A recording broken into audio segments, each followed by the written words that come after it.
Hello everyone, मेरा नाम है आशीष और आपका स्वागत है मेरे चैनल एग्ज़ाम इंट्रो में। आज हम बात करेंगे जो इंडियन रेलवे में अप्रेंटिसशिप का जो आया है लेटर नोटिफिकेशन, उसके बारे में बात करेंगे। उसमें क्या मांग रहा है, क्या आपके क्वालिफ़िकेशन होना चाहिए, डेट ऑफ बर्थ क्या होना चाहिए, आपका कैसे सिलेक्शन प्रोसेस है, सब कुछ के बारे में जानेंगे। वीडियो में बने रहिए।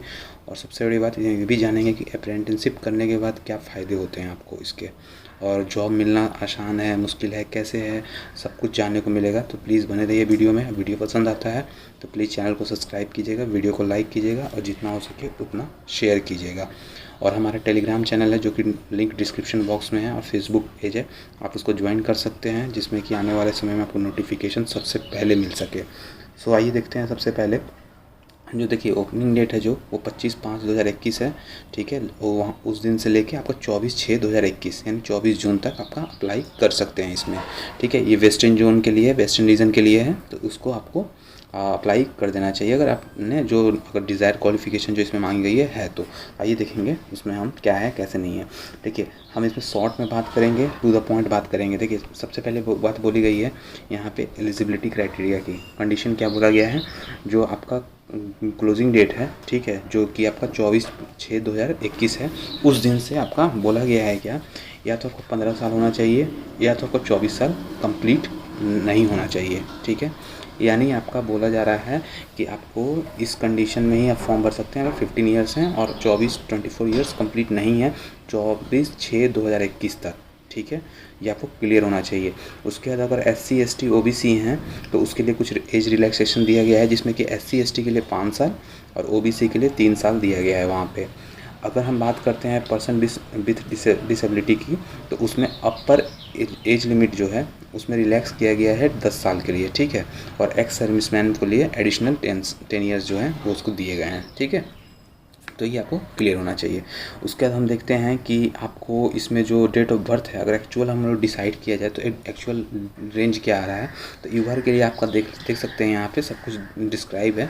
आपको 25/6/1997 से लेके अभी 24/6/2006 तक आपका डेट ऑफ बर्थ इसी बीच में होना चाहिए।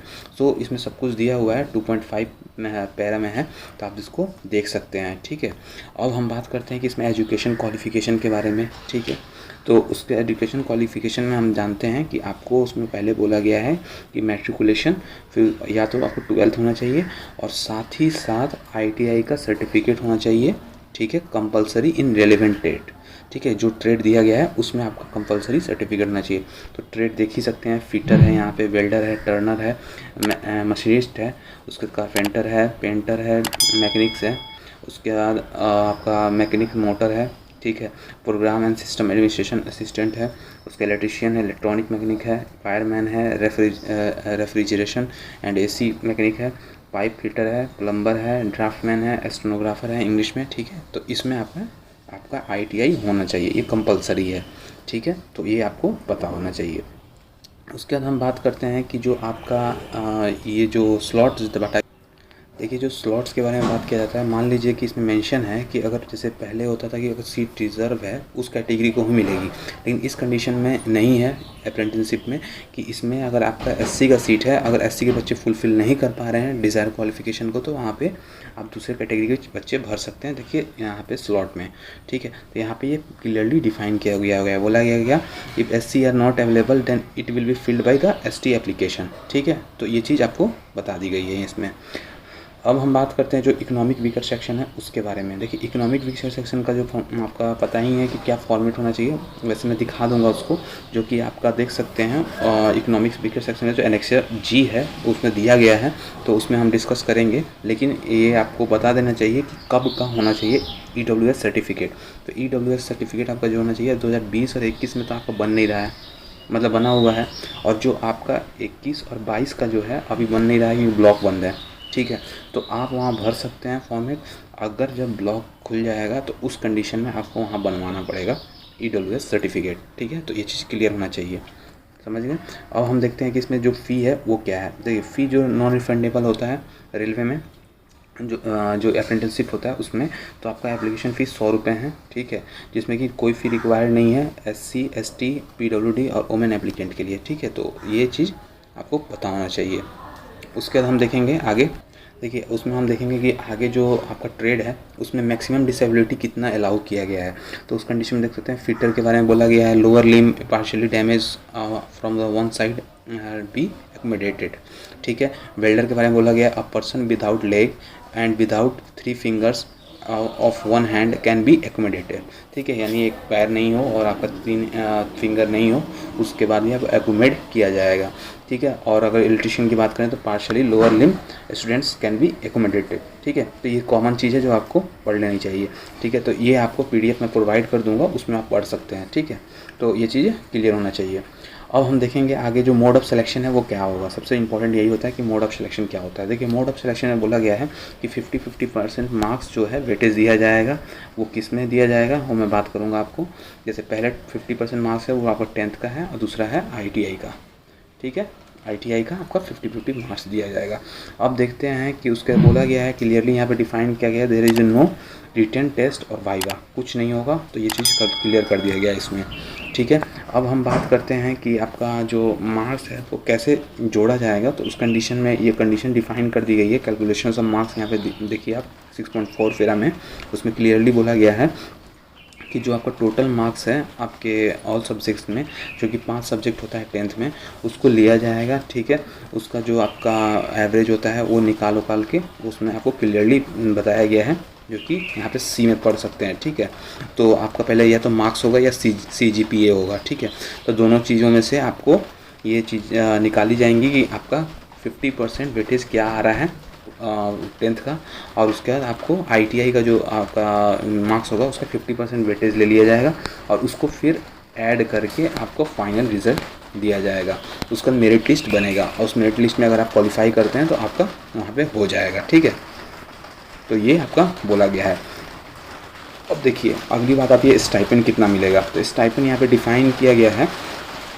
पहले तो होता है ट्रेनिंग पीरियड 1 साल का है, और स्टाइपेंड के बारे में जो बोला गया है कि स्टेट गवर्नमेंट का जो आपका फॉर्मूला होगा, रूल होगा, रेगुलेशन होगा, उसके हिसाब से स्टाइपेंड मिलेगा। तो स्टाइपेंड आई थिंक मुझे जहाँ तक पता है कि 8,000 या 10,000 के आसपास होता है, जो भी स्टाइपेंड है रेलवे में, तो वो उतना सर देते हैं, या 6,000 तक भी होता है किसी कंडीशन में। तो आई थिंक आपको वो स्टेट गवर्नमेंट पे डिपेंड करता है, तो उसमें देखा जाएगा। और मोड ऑफ आपका एप्लीकेशन जानते ही हैं कि आपको जाके यहाँ पे www.rrcwr.com पे जाके आपको फुलफ़िल करना है। आपको जितने भी फॉर्म है वो आपको भरने हैं वहाँ पे। और सबसे पहली बात, फॉर्म भरने के बाद आपको जितने भी आप क्वालिफ़िकेशन के लिए जो भी चीज़ मांगी गई है अगर वो प्रोवाइड करते हैं तो बिल्कुल सही प्रोवाइड कीजिएगा, अन्यथा आपको वहाँ पे DV में प्रॉब्लम हो जाएगा।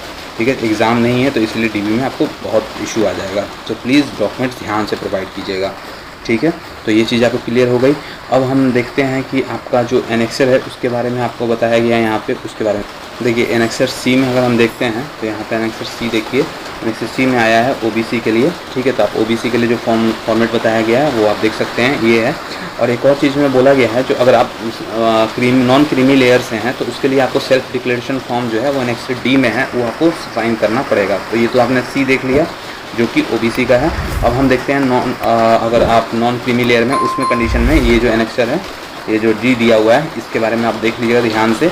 इसको आपको फुलफ़िल करना पड़ेगा और फिल करके उस समय जो DB होगा, ये उस समय की बात है, तो आपको ये सबमिट करना पड़ता है। और जो भी आपको बनवाने का बोला जाए वो आपको बनवाना पड़ेगा, जो कि आपका डिज़ायर अथॉरिटी है उनसे। ठीक है, आप EWS का देख लीजिए, एनेक्सर D में है, उसके बारे में हम जानेंगे। ये देखिए, हाँ ये रहा। ठीक है, तो इसमें आप जो सर्टिफिकेट अभी बन रहा है उस हिसाब से, तो यहाँ पे फाइनेंशियल ईयर 20 और 21 का आपको जो बोला गया है, अगर नहीं मिलता है तो उस कंडीशन में आप वहाँ पे कर सकते हैं। या तो आप अप्लाई किए होंगे तो अप्लाई का 15 दिन का वैलिडेशन होता है। सो आई थिंक आपको बाद में भी आप अप्लाई कर सकते हैं, जब आपका एग्ज़ाम, जब आपका कोरोना ख़त्म हो जाए, जब ब्लॉक खुल जाए, तो उस समय से 21 और 22 का अप्लाई करके वहाँ से वो भी सर्टिफिकेट इशू करा लीजिएगा, क्योंकि ये आपका नहीं चलेगा, क्योंकि नेक्स्ट फाइनेंशियल ईयर के लिए है। ठीक है, तो 21-22 का आपको चलेगा। ठीक है, तो आई थिंक सबको कुछ कंडीशन क्लियर हो गया होगा आपको। अब हम जानते हैं कि क्या फ़ायदे हैं ITI करने के, ये अप्रेंटिसशिप करने के, तो उसके बारे में जानते हैं। देखिए सबसे पहले बात करते हैं रेलवे में अगर अप्रेंटिसशिप करते हैं तो उससे क्या फ़ायदे होते हैं। तो देखिए जो कुछ कंडीशंस होती हैं, तो रेलवे में अगर आप अप्रेंटिसशिप करते हैं तो उसमें देखिए यहाँ पे बोला गया है साफ साफ कि अगर आपका ग्रुप डी ALP और टेक्नीशियन का एग्ज़ाम होता है तो उसमें 20% सीट आरक्षित होती हैं उनके लिए जो कि अप्रेंटिसशिप के लिए आपका एग्ज़ाम देते हैं, मतलब करते हैं जो 1 साल के लिए।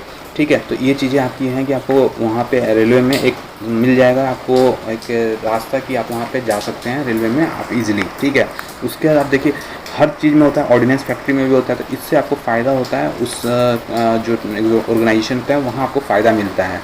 अब हम देखते हैं कि इस अप्रेंटिसशिप क्या है और इसके कितने फ़ायदे हैं। देखिए, तो अप्रेंटिसशिप जो होता है सबसे पहली बात देखिए यहाँ पे सबसे बड़ा होता है ट्रेनिंग मिलता है आपको, स्किल्स बढ़ता है आपका। ठीक है, और आपको सबसे बड़ी बात कि प्रैक्टिकल ज़्यादा होता है, वहाँ पे थ्योरेटिकल चीज़ कम होती है। ठीक है, और कंपनी आपको जॉब आसानी से दे देती है क्योंकि आपको प्रैक्टिकल नॉलेज है। किसी भी बड़ी कंपनी में आप जाइएगा तो वहाँ पे आपको आसानी से मिल जाएगा।